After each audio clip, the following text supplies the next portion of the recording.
Hey all, welcome back. In today's video, we are gonna see how we can reset password in Airflow. So many times we forget the password of our application. So in this video, we are gonna see how we can reset password. So let's begin.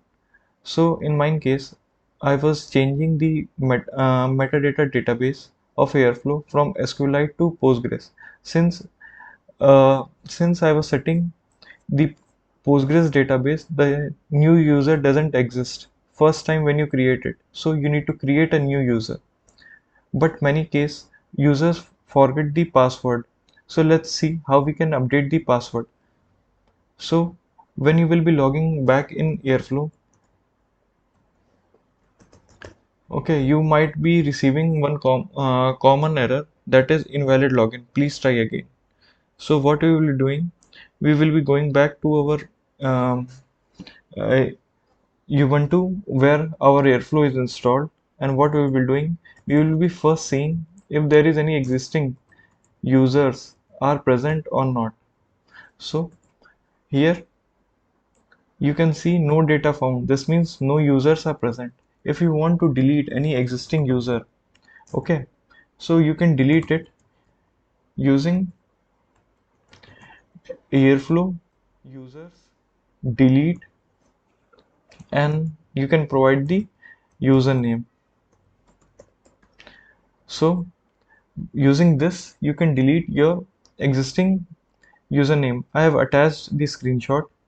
If the output of Airflow users list. So if you are having users for Airflow, here will be output. So you can see ID1, username, email, first name, last name, and role. And if while deleting the username, what you can provide, you need to provide Airflow users delete -u and then the name of the username, that is admin. So you will get the output user admin deleted. Now I will be creating the new user.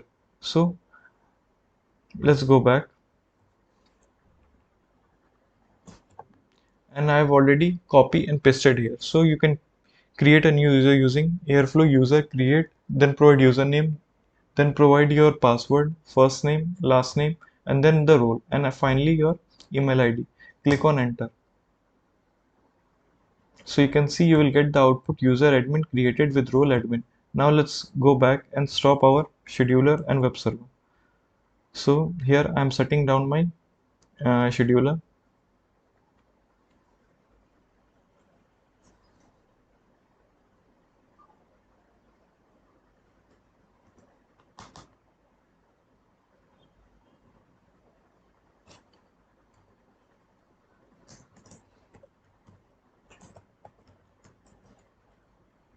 And let's start our web server first.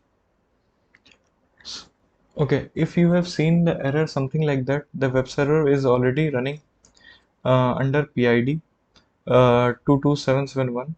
So in order to resolve this issue, you need to kill the existing web server.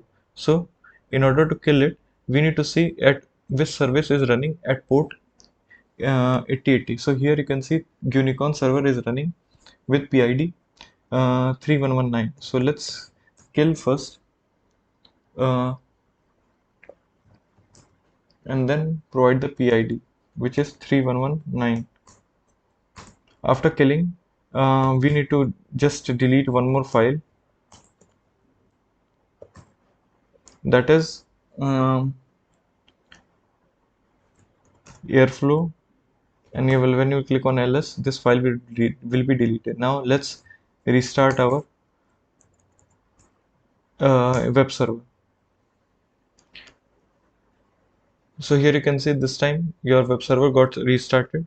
So if you're not getting that error, you can skip that part. Now let's start our scheduler. So you can see our scheduler is restarted. Now let's log in again. So now you can see you are inside your Airflow UI. So hope you enjoyed the video. Stay tuned.